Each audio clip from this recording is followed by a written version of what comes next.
Hi, and welcome to another episode of Hot Takes with me, the Silver Fox. Alex Neil, the former SNP minister, has called upon Humza Yousaf to split from the past, what he calls cutting the umbilical cord. But of course, Humza Yousaf can't really do that. He is so closely aligned, both in reality and in the public eye, with that old guard, with the Sturgeons and the Murrells, that he would find it incredibly difficult to give up his lifeline. He is, of course, their protege, and so he is a product of what they have created. He knows nothing else. It would be like giving up his mother. But of course, it's something he must do if he wants to sort of align himself with anything other than failure. And it isn't going to happen. He, of course, is actually her last Horcrux. If he cuts that cord, she will wither and die and disappear. Although that, of course, would be no bad thing. But we'll take a look at this article and to see why he is unlikely to cut that cord, why he has promised to be the continuity Sturgeon candidate, and why he is ultimately going to fail because of it. Here goes. So, Humza Yousaf must cut the umbilical cord with Nicola Sturgeon. And there's a picture of him showing you how short that cord is. It's only that long. It is what I would suggest my mother used to call he's tied to her apron strings. I think there's variations on that across the country, but you know the sort of thing. He'd never leave her side. He's just got a fondness for her, an attachment, like a puppy to its new master. And she sort of took him under her wing and formed him into mini-me.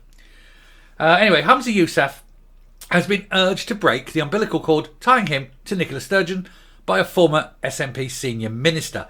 Alex Neil said the more the new First Minister distanced himself from his predecessor, the better chance he has of succeeding.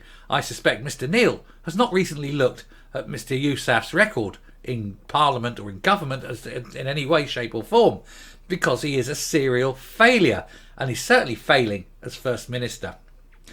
Mr Neil served in both Miss Sturgeon's and Alex Salmond's governments before standing down from the Scottish Parliament ahead of the Holyrood election in 2021. He called for Mr Yousaf to make a fresh offer to lure his leadership rival Kate Forbes into the cabinet in a bid to reunite the party. That cannot happen.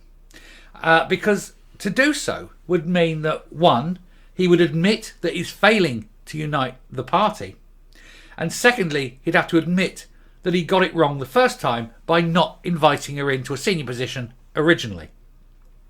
And that's two mistakes that he cannot admit to make, because of course he is that protege of Nicola Sturgeon. He is of her stock, and as Mummy taught him well, he, like her, can never ever be wrong.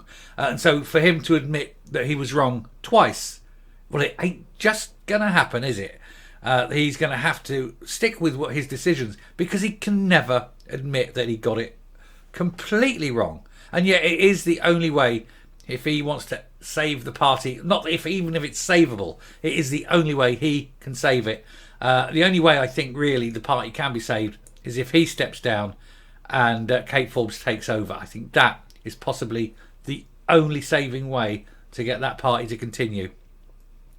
Anyway, Mr Yousaf narrowly beat the former finance secretary in the SNP's very bitter leadership contest, which, following Ms Sturgeon's decision in mid-February to stand down as SNP leader and First Minister. Now, the fact is the rules of that said it should have been a 77-day leadership campaign, and they shortened it a lot because they wanted him in, elected leader, and all this done and dusted before the arrests started, because they knew that had it been a full 77-day campaign, that the arrest would have started before the end of it, and Humza Yousaf would have been out, being so closely tied to those arrested. During the race, Mr Yousaf was seen as the continuity candidate, while Miss Forbes advocated a major change of direction for both the party and government, highlighting policy and delivering shortcomings of Miss Sturgeon's administration in her campaign. My God, she must have had a lot of topics to cover, because there were many, many shortcomings. Ms Sturgeon did not endorse any of the three candidates in the leadership election, but her allies, including the then Deputy First Minister John Swinney, endorsed Mr Yousaf, while one of her closest allies, Shona Robison, played a key role in his campaign. Shona Robison is a moron. I mean, when Humza Yousaf came to power, I thought they've elected a moron. But he stands like a positive genius, a burning light. He's up there with Einstein. Think of them: Newton, Faraday, Humphrey Davy. This whole, I don't know what the collective term, a bevy of geniuses perhaps. And Humza Yousaf would stand amongst them in comparison with Shona Robison. And yet he appointed her and gave her a senior role. It's mind-boggling. Well, only for us, because we've got minds. Her mind won't boggle. She's not intelligent enough to have any boggling, is she? Anyway, Miss Robison succeeded Mr Swinney as Deputy First Minister and also holds the position of Economy Secretary in the Scottish Government. God help them. Anyway, just a week into becoming First Minister, the SNP was hit by the arrest of Miss Sturgeon's husband, Peter Murrell, and a search of the couple's home near Glasgow and party headquarters in Edinburgh. And it's all been downhill since then. I'm not going to go through some of this because it's just regurgitating all the things that we know, and that's what's happened. But what Alex Neil was saying is, I think what he's got to do is to have a complete change of regime, including himself. He has to bring in Kate Forbes and some of her allies into the cabinet to unite the party. But as I say, he cannot do that because that would be to admit that he made a mistake. And he is quite incapable. His psyche will not allow him to make a mistake. It's like Sturgeon in that manner. She never, ever got anything wrong, ever. It was always someone else. Big Boy did it and ran away, you know. Neil continues, it would be a lot easier to face challenges if you have a unified cabinet, as well as a unified party. He should also put an immediate stop to the cronyism at headquarters. Yeah, I mean, everyone there are all his lickspittles and kiss asses. Everyone gets a major job because they crawl up the boss's arse. And anyone who says anything that he doesn't like, you're out. And that's it. Bang. The Sturgeon way. You know, this is the Sturgeon way. Although she did have a few people she didn't like fairly close because, you know, she wanted to keep an eye on them. But he hasn't done that at all. He has just surrounded himself with toadies. Mr Neil voted for Miss Forbes in the leadership ballot and insisted Mr Yousaf should make her a fresh job offer. She basically fire Shona Robison and put Kate Forbes in on that job. He says, I think, quite frankly, it's the kind of conversation Humza should be having with Kate. He should certainly be making the approach, he added. Things look like they're going to get worse before they get better. No, I think they're going to get worse, and then they're going to get worse again, and then, my God, it's going to get really bad, and then it's going to start getting serious. So the more unified the party and the government is, the better. He said, Kate is also an outstanding talent. She is head and shoulders above anyone in Parliament. Has he ever seen her? She's about 4 foot nothing. Anyway, to have a government without her in is a huge lost opportunity. I agree. I think she is one of the very few in the SNP that have got anything about them. Bit of nous, a bit of intelligence, you know. And yes, I know, and I've had comments. I just don't. Let's clarify something here. Let me clarify something. It just happens that, yeah, I think she's quite attractive. And there we go. It's out in the open. I've got nothing to hide. My wife knows. I told her. Anyway. I think a lot of people, even some of those who supported Humza, want to see a much more united party. And asked if he thought Mr Yousaf was too closely tied to Miss Sturgeon, Mr Neil said, I think he's got to break his umbilical cord to Nicola Sturgeon's regime, because that's yesteryear. That's not ended very well, either in terms of the party or of the monumental problems the government faces. The more Humza can be seen as his own man, who represents a fresh beginning, the better chance he has of succeeding. The man cannot succeed. It's impossible. He's in a position now that no matter what he does, it will be seen as either a direct failure or a road to failure, or that somebody else is only marking time for somebody else to come in and fix it. Because he cannot admit he's wrong and he cannot go back and change things that he's done, because he can only motor forwards. And that is why it's so desperately bad for the SNP. They just keep putting psychopaths in charge. Psychopaths and idiots.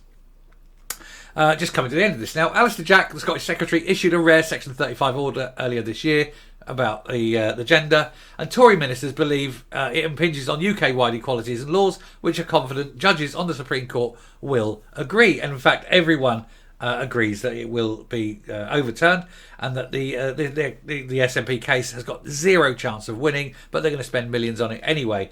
And his best thing to do would be to give it up. And that's what Neil said. It says here, my own view is rather than rise to the bait of Alistair Jack by challenging the Section 35, I think the Scottish Government should set up a task group to rewrite the bill.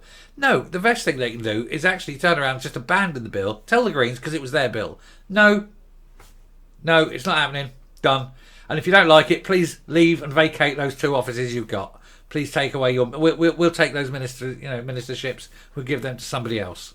They won't do that because they've got their hands in power and they like it. They won't like losing the bill, but they don't want to give up that power. And that's what a leader would do. That's what someone who actually could lead from the front would do. Not him. Not a leader. Anyway, that's a round off and come up. When you have a mental condition that means you can never be wrong, it's very, very hard when you make mistakes. We all see them. We all talk about them. We all highlight these mistakes. We all tell everyone about his mistakes, and undoubtedly people tell him about the mistakes, but he doesn't hear them talking about mistakes. He hears wah, wah, wah, wah, wah, wah, wah, because he cannot even comprehend or process the fact that he's got something so spectacularly wrong. And yet you think he would. After all, he's got everything he's ever attempted spectacularly wrong. It isn't just that he tried that and made it tried and failed. It's not tried and failed. It's tried and destroyed and made things worse. His whole career. And now, of course, he's told cut the cord with Nicola. He can't do it. He just can't do it. And he knows it. And the only thing that he can do that will in any way enhance the SNP is resign. And here's hoping. Because if he doesn't resign, he's going to be the last leader. And I can't wait. And I think he will. It'd be great. Anyway, thank you very much for watching. If you like what you're seeing here on the channel, please hit that subscribe button. Ring the bell, leave a like, leave a comment. Please share the video, but definitely leave a like. And until next time, stay safe, stay well. Don't hide the fact that you make mistakes. Just admit them. And goodbye.